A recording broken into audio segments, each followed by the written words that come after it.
Hello, and thank you for joining us for this tutorial of the Treasury.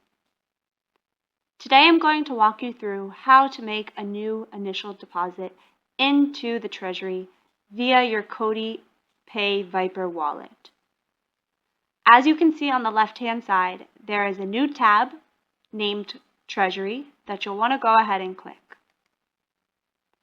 From here, you will see, starting from left to right, the total amount of COTI that's deposited into the Treasury, the amount that you have deposited into the Treasury, and the max APY available. Please note that all of the numbers that you see on this screen and during this exercise is for educational purposes only, and they are not reflecting true or real numbers. Now I'm going to select New Deposit. From here, you will be able to choose which wallet you would like to take your COTI from.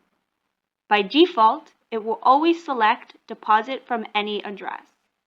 If you would like to choose a specific wallet, you will need to go in and manually select it. From there, you can enter the amount of COTI you would like to deposit. You also have the ability to use this drag tool.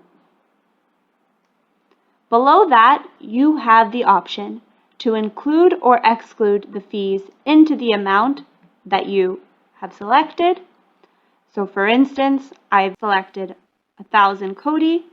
I want to include the fees.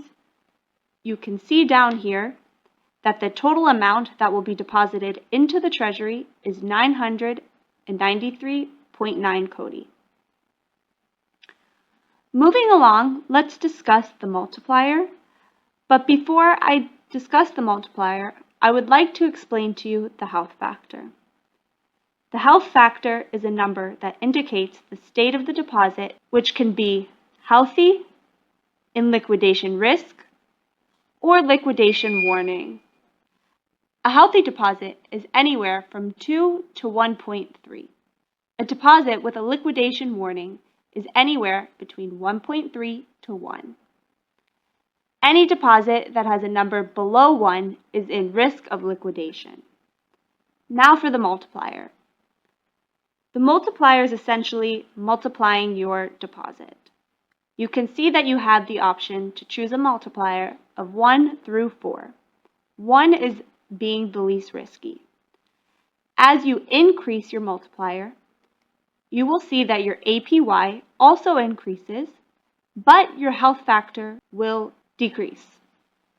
As you can see, as I select the multiplier of 3, my APY goes to 405.59%, but my health factor drops to 1.5. If I select a multiplier of 4x, my APY goes up to 540.78, but my health factor drops to 1.33.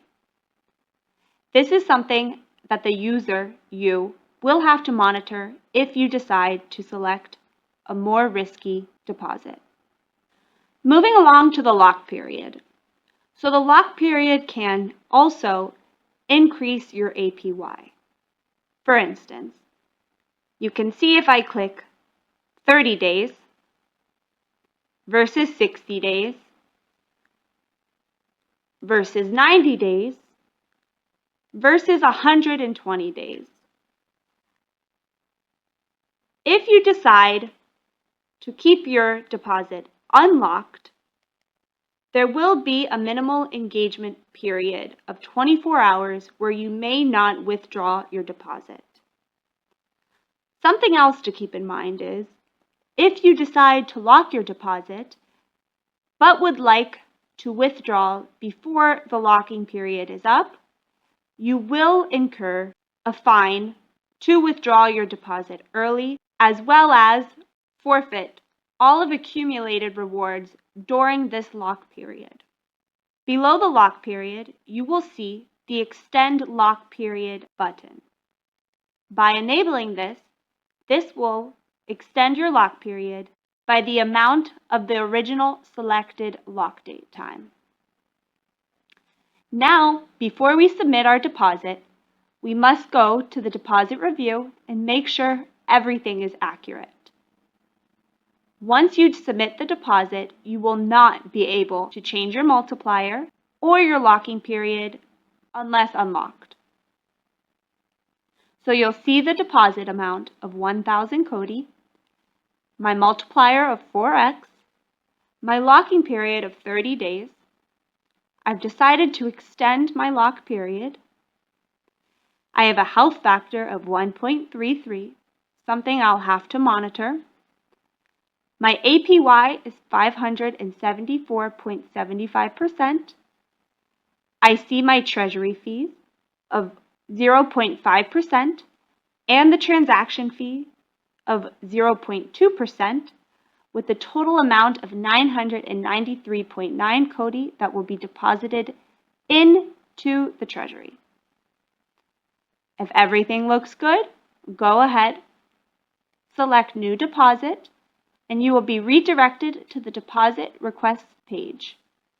Once that's approved, you'll hit Done, and you will see your new transaction on the Active Deposits page. I hope this video was informative and helpful, and we cannot wait to share with you the long-awaited Treasury. Stay happy and stay COTI.